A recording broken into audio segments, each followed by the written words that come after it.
दूध कौन से जानवर का सबसे अच्छा होता है? बेटी, दूध तो भैंस का ही सर्वोत्तम होता है। फिर तो आपको भैंसशाला चलानी चाहिए स्वामी जी। आप गौशाला चलाते हैं और दूध भैंस का सबसे अच्छा बता रहे हैं। वो इसलिए बेटी, क्योंकि आपने दूध के विषय में पूछा है और दूध भैंस का ही उत्तम होता है। तो फिर गाय का दूध स्वामी जी? बेटी, गाय का दूध दूध नहीं, अमृत होता है। और हमारे लिए गाय जानवर नहीं, हमारी माँ है। वो कैसे स्वामी जी? बेटी, हमारे शास्त्रों में स्पष्ट उल्लेख है, गावो विश्वस्व मातरः, गाय संपूर्ण विश्व की माता है।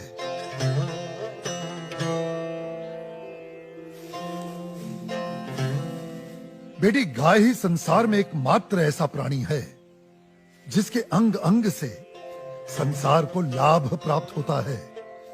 गाय दया, ममता और त्याग की देवी है।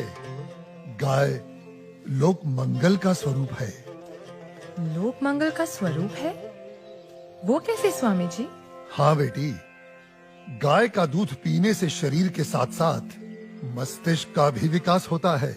गाय के दूध में 8 प्रकार के प्रोटीन्स, 6 प्रकार के विटामिन्स, अनेकों प्रकार के एमिनो एसिड्स और न जाने कितने प्रकार के दुर्लभ तत्व प्राप्त होते हैं। It's a complete and wholesome food. ये मानव शरीर के प्रत्येक रोगों के लिए वरदान है, इसीलिए ये अमृत है।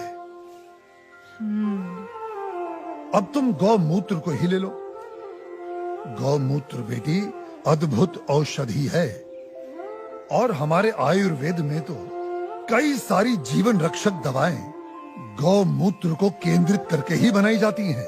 अच्छा। क्या आपको पता है, अमेरिका अपनी दवाइयां बनाने के लिए काऊ यूरिन इंडिया से ही इंपोर्ट करता है। रियली?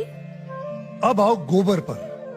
काऊ डंग, जिसका अज्ञानी लोग बहुत मजाक उड़ाते हैं, वही गोबर ईंधन और खाद यानी कोल और मैन्योर का काम करता है। It's a natural fuel and fertiliser.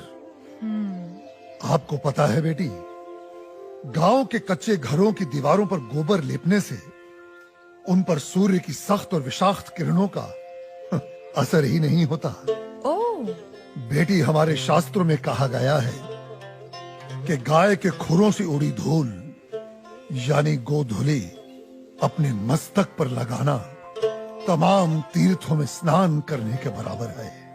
लेकिन स्वामी जी, आपने ये गौशाला खोलकर जो बूढ़ी और दूध ना देने वाली गायों को शेल्टर दिया है, अगर कोई कसाई इन्हीं गायों को काटकर उनका मांस अगर बाजार में बेचता है, उसे तो 30-40 हजार का लाभ हो सकता है।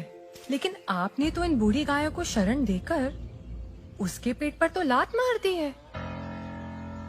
उस बेचारे का तो रोजगार छीन गया है स्वामी जी। हम कितने एहसान फरामोश हो गए हैं बेटी। चलो आज एक कैलकुलेशन करते हैं। एक गाय 20 से 25 साल जीती है। वो अपने जीवन काल में 15 साल हर रोज 15 से 20 लीटर दूध देती है।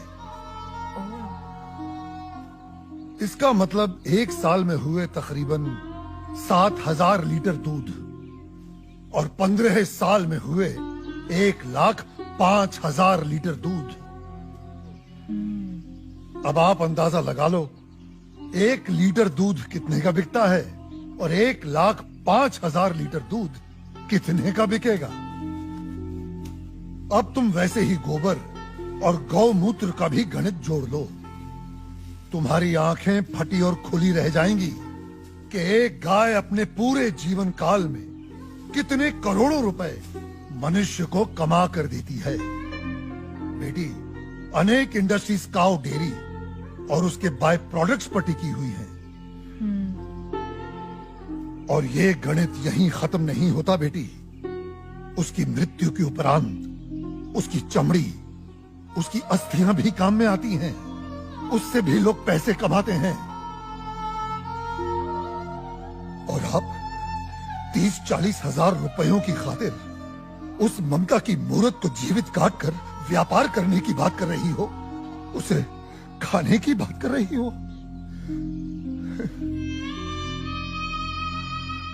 और कितना त्याग, कितना उपकार चाहिए एक प्राणी से।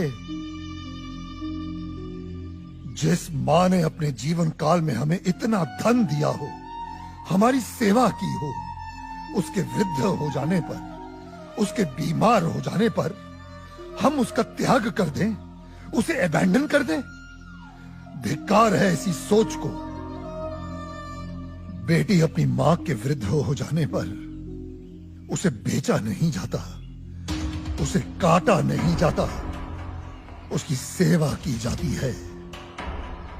मैं आपकी बात से सहमत हूँ स्वामी जी, लेकिन आपका पॉइंट ऑफ व्यू प्रेजुडिस भी तो हो सकता है, क्योंकि आप एक हिंदू हैं।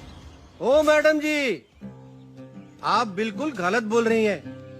मैं एक मुसलमान हूँ और मेरा नाम इस्लाम मुन्ना शेख है और मैं इस आश्रम का ग्वाला हूँ।